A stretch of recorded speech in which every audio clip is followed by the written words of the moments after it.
సందేహాత్మక సమస్యలకు సందేశాత్మక సమాధానాలనే బైబిల్ ప్రశ్నలు జవాబులు కార్యక్రమానికి ఇచ్చేసిన దేవుని పిల్లలుగా మీ అందరికీ క్రీస్తు నామములో శుభాభివందనాలు తెలియజేసుకుంటున్నాను. అడుగుతున్నవారు ఆంజనేయులు 37 ఉదయగిరి నుంచి మన ప్రభు అయిన యేసుక్రీస్తు పేరట అన్నయ్య గారికి వందనాలు. నా సందేహం మొదటి కొరింథీ పత్రిక 10వ అధ్యాయం 4వ వచనంలో అందరూ ఆత్మ సంబంధమైన ఒకే పానీయమును పానము చేసిరి, ఎలయనగా తమను వెంబడించిన ఆత్మ సంబంధమైన బండలోనిది త్రాగిరి, ఆ బండ క్రీస్తే. మోషే గారు కొట్టిన బండ క్రీస్తా? ఈ రెఫరెన్స్ని ఎలా అర్థం చేసుకోవాలి? క్రీస్తే అయితే ఆయన ఇశ్రాయేలీలో వాళ్లతో ఉన్నారా? 2025 సెమినార్లో తండ్రి అయిన దేవుడు తగ్గించుకుని భూమి మీదికి వచ్చారని, ఇశ్రాయేలుతో కలిసి ప్రయాణం చేశారని మీరు వివరించారు. మరి ఈ రెఫరెన్స్ ప్రకారంగా ఆ బండ క్రీస్తే అయితే క్రీస్తు కూడా వారితో కలిసి ప్రయాణం చేశారా? దాన్ని ఎలా అర్థం చేసుకోవాలి?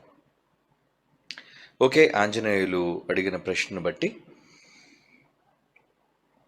కొరింథీలకు రాసిన మొదటి పత్రికలోని ఈ 10వ అధ్యాయం 4వ వచనం నుంచి చదివితే పౌలు గారు ఇశ్రాయేలీలు బాప్తీసం తీసుకున్నారు, బండలోనిది త్రాగారు అని క్రీస్తును గూర్చి వారికి వివరించటం కోసం, క్రీస్తు ఇశ్రాయేలు కాలంలో కూడా వారితో ఉన్నాడు అనే నిజాన్ని చెప్పటం కోసం ఈ పోలిక అనేది ఆయన చేస్తున్నారు. అంటే సముద్రం లోపల వారు వెళ్ళటం అనేది ఆత్మ సంబంధమైన బాప్తిస్మముగా ఆయన వర్ణిస్తూ ఆయన చెప్పిన ఈ విషయాలు మరి ఆశ్చర్యంగానే ఉంటుంది. ఓకే, చదువుదాం మనం ఆ మాటలు. కొరింథీలకు రాసిన మొదటి పత్రిక 10వ అధ్యాయం మొదటి వచనం నుంచి కూడా మనం చూడగలిగితే, సహోదరులారా, ఈ సంగతి తెలియకుండుట నాకు ఇష్టము లేదు. అదేదనగా మన పితరులైన ఇశ్రాయేలీలందరూ కూడా మేఘము క్రింద నుండిరి, వారందరూ సముద్రములో నడిచిపోయిరి. అందరూ మోషేను బట్టి మేఘములను సముద్రములను బాప్తిస్మము పొందిరి. ఇక్కడ బాప్తిస్మము పొందారు అన్న మాట ఆయన ప్రయోగించడంలో ఉద్దేశం ఏంటంటే, నూతన నిబంధనలో ఇశ్రాయేలీలకు బాప్తిస్మం అనే ఒక క్రొత్త విధానం, అప్పటి వరకు ఇశ్రాయేలీల్లో ఉన్న సున్నతి అనేది ఎలాగైతే వాళ్ళకు ఉండేదో, క్రీస్తును నమ్మిన ప్రతి ఒక్కరూ కూడా బాప్తిస్మము ద్వారా నూతన జీవితాన్ని, పునర్జన్మ పొందుతున్నారు అనేది వాళ్ళకి పరిచయం చేయటం కోసం ఈ పోలిక ఆయన చేస్తున్నాడు. ఇప్పుడు బాప్తిసం అనేది మీరు చెప్తున్నారేంటి, గతంలో మనకు బాప్తిసం ఎప్పుడు లేదు కదా అని ఇశ్రాయేలుని అనుకుంటే, మన పితరులు అంటున్నాడు. అందుకే ఇశ్రాయేలీలు ఏం చేశారట, పైన మేఘం ఉంది, ఇరువైపులా గోడలుగా నీరు నిలుచుంది, సముద్రం క్రింద నేల, అంటే 3 వైపుల నీళ్లతో వారు నీళ్లలో నుంచి నడిచి వెళ్ళిపోరంటే అది బాప్తిసమే కదా. అంటే ఇశ్రాయేలీలు కూడా బాప్తిసం పొందినప్పుడు మీరెందుకు బాప్తిసాన్ని తృణీకరిస్తున్నారు అని చెప్పే ప్రయత్నంలో ఇవన్నీ చెబుతున్నాడు. ఇది సందర్భం ఏనన్నా. 3వ వచనం చదువుదాం. అందరూ ఆత్మ సంబంధమైన ఒకే ఆహారం భుజించిరి. అంటే క్రొత్త నిబంధనలో సంఘంలో ఎలాగైతే ఒకే రొట్టెను శరీరంగా భుజిస్తున్నారో, ఒకే పానీయాన్ని రక్తంగా తాగుతున్నారో, ద్రాక్షారసాన్ని, దాని పోలిక చెబుతున్నాడు. ఇశ్రాయేలీలకి క్రైస్తవులకి ఉన్న కంపేర్ చేసి చెప్తున్నారు ఆయన. 4వ వచనం, అందరూ ఆత్మ సంబంధమైన ఒకే పానీయము పానము చేసిరేయాలి, అనగా తమ్మును వెంబడించిన ఆత్మ సంబంధమైన బండలోనిది త్రాగిరి, ఆ బండ క్రీస్తే. బండ అనగానే ఈ బండ మీద నా సంగమును కట్టుదును అన్నాడు కదా. అంటే క్రీస్తునే బండ అని చెప్పడానికి ఆ బండ క్రీస్తే అని అన్నారు. అయితే ఈ ఈ సందర్భాన్ని బట్టి మనం ఏమనుకోవాలి? ఆయన అడిగిన ప్రశ్న ఏంటంటే, మరి తండ్రి అయిన దేవుడు ఇశ్రాయేలీలతో పాటు కూడా నడిచినప్పుడు ఆయన గుడారములో వారితో పాటు 40 సంవత్సరాలు ఉన్నారు అన్నది బైబిల్లో చెప్పబడిన వ్రాయబడిన మాటలను బట్టి నిజమైతే, అంటే ఆయన వారిని వెంబడించిన అనే పదం ఉంది కదా, అవునా? ఎలయనగా తమ్మును వెంబడించిన ఆత్మ సంబంధమైన బండలోనిది త్రాగిరి. నిజానికి బండ వెంబడించిందా? వెంబడించిన బండ అంటే బండ అక్కడ ఆ అరణ్య ప్రదేశంలో ఒక బండ ఉంటే ఆ రాతి బండను కొట్టారు, ఆ బండలో నుంచి నీళ్లు వచ్చాయి. నిజానికి ఆ బండ క్రీస్తును కొట్టినందుక దేవుడు మోషేని శపించాడు అక్కడ. అలాగైతే గతంలో కూడా బండను కొట్టమన్నాడు. ఒక సందర్భంలో నువ్వు వెళ్ళే బండను కొట్టు అన్నాడు, మరొక సందర్భంలో నువ్వు వెళ్ళే బండతో మాట్లాడు అన్నాడు. అంటే బండను కొట్టమన్నప్పుడు ఆ బండ క్రీస్తు కాదా? అప్పుడు కూడా నీళ్ళు వచ్చాయి, అంటే ఈ రెండు సందర్భాలు ఒకసారి చూడండి ఎక్కడున్నాయో. బండ అంటే మోషే గారు నీళ్ల కోసం ఒకటి జల వివాదం జరిగినప్పుడు ఆయన బండను కొట్టినప్పుడు సందర్భం మనకు తెలిసిందే. కానీ మునుపు మరి బండలో నుంచి వాళ్ళ కొరకు నీళ్లు రప్పించాడు. చూద్దామా? నిర్గమాకాండం 17వ అధ్యాయం 5-6 వచనాలు. నిర్గమాకాండం 17వ అధ్యాయం 5-6 వచనాలు. అందుకు యెహోవా, నువ్వు ఇశ్రాయేలీయుల పెద్దలతో కొందరిని తీసుకొని ప్రజలకు ముందుగా వెళ్ళు, నదిని కొట్టిన నీ కర్రను చేత పట్టుకుని వెళ్ళు. అదిగో అక్కడ హోరేబులోని బండ మీద నేను నీకు ఎదురుగుండానే ఉంటాను, నీవు ఆ బండను కొట్టు, అది నీకు ప్రజలందరూ కూడా త్రాగుటకు నీళ్లు బయలుదేరును. ఇక్కడ హోరేబు కొండ దగ్గర బండను కొట్టమన్నాడు దేవుడు.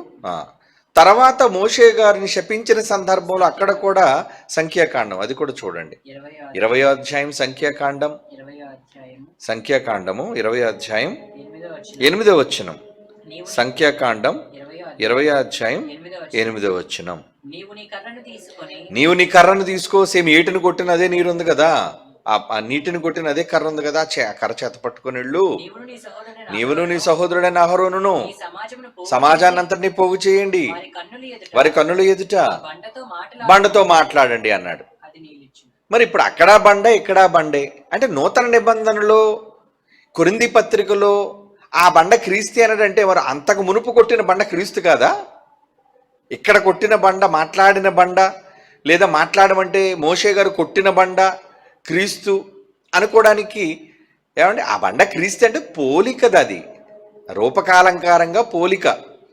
ఇశ్రాయేలీయులందరూ బాప్తీసం తీసుకున్నారంటే నీటిలో నుంచి కదా వెళ్ళారు, అది ఆత్మ సంబంధమైన బాప్తిస్మమే అని క్రొత్త బాప్తిస్మాన్ని ఇశ్రాయేలీయులకు పరిచయం చేయటం కోసం ఇలాంటి ఉదాహరణలు ఆయన చెబుతున్నాడు. బండలో నుంచి నీళ్లు వచ్చాయి కదా, ఆ బండ ఎవరో కాదు, ఇదిగో ఈ బండ మీద నా సంఘాన్ని కడతానన్నాడు, ఆ బండ క్రీస్తే అన్నాడు. కనుక ఇక్కడ మనం దీన్ని ఎలా అర్థం చేసుకోవాలి అంటే యేసుక్రీస్తు వారు బండగా అక్కడ ఉన్నారని కాదు, అక్కడ ఆయన అక్కడ బండగా మారిపోయి ఉన్నాడని కాదు, అక్కడ ఆ బండను ఏదో మోషే గారు కొట్టారు కాబట్టి నా కొడుకు నువ్వు కొడతావా అని శపించడం కాదు. అక్కడ మరలాగైతే ముందు కొట్టినప్పుడు ఆ బండకు క్రీస్తు కాదా? అక్కడ కూడా బండే కదా, ఆ బండను కొట్టమనగా మరి అక్కడ బండను కొట్టాడు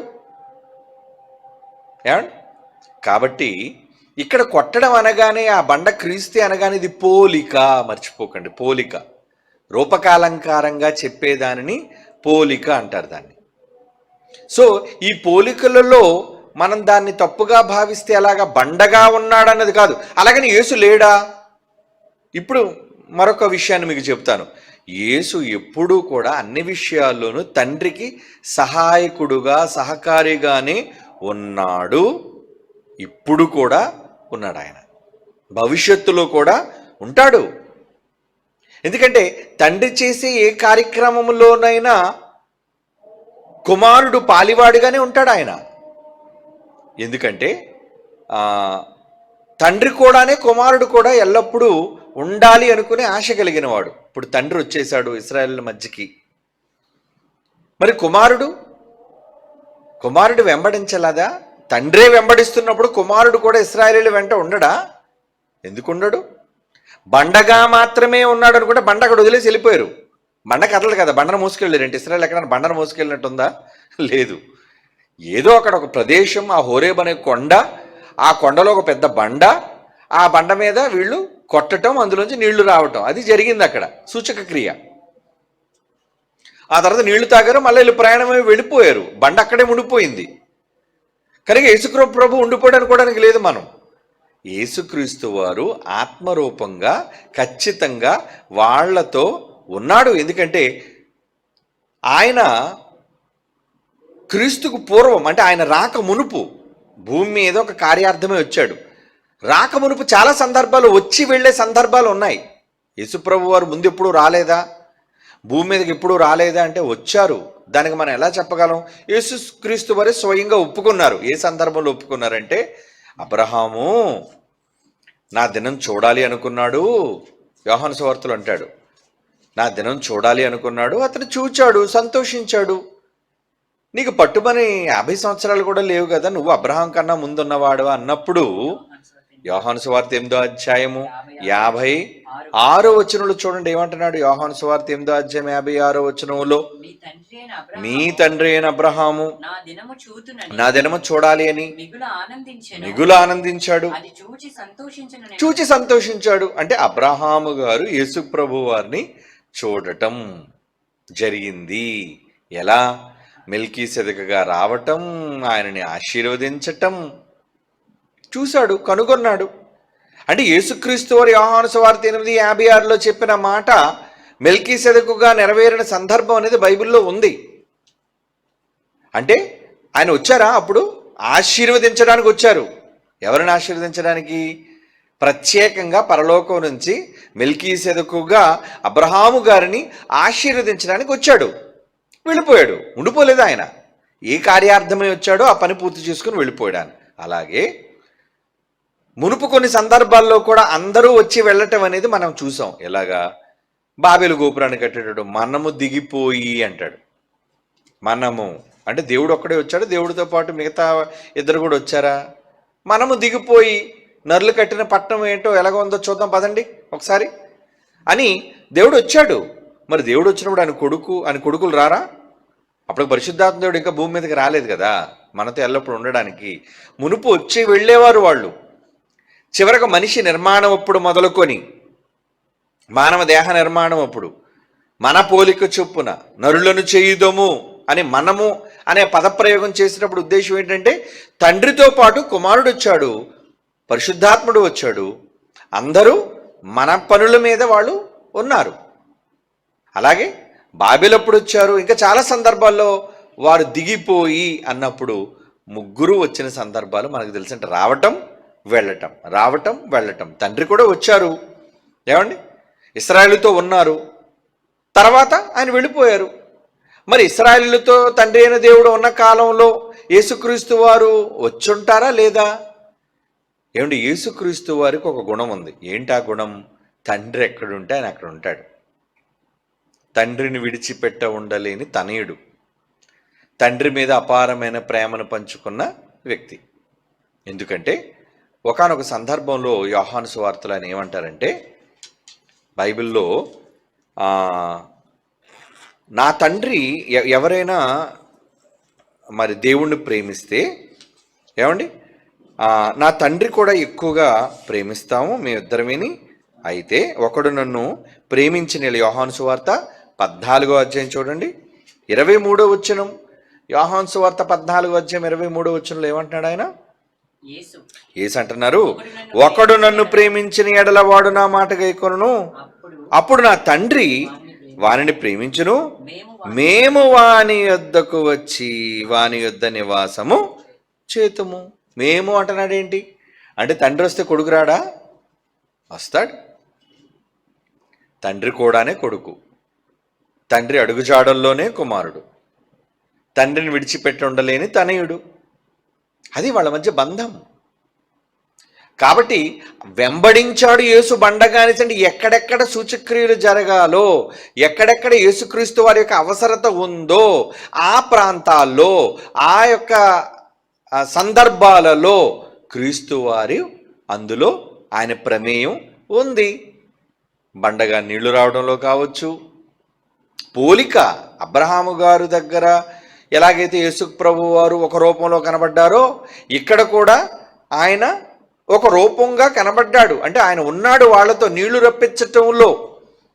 దాని రూపకాలంకారంగా ఎలా తీసుకోవచ్చు? బండ అన్నాడు కాబట్టి యేసుప్రభు వారిని బండగా అనుకోవచ్చు.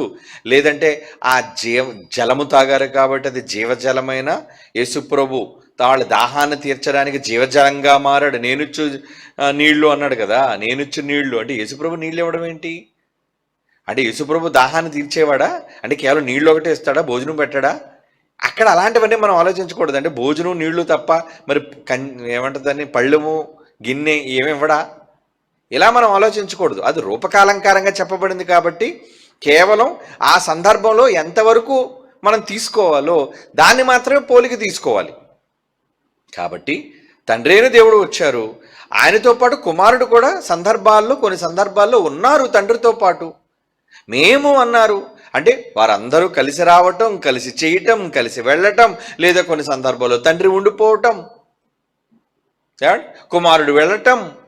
ఎందుకంటే ఉన్న పనులు బట్టి, ఎందుకంటే ఆత్మలుగా శక్తులుగా వాళ్ళకి ఏ బాధ్యతలు ఏ పనులు ఉన్నాయో మనకు తెలియదు కదా.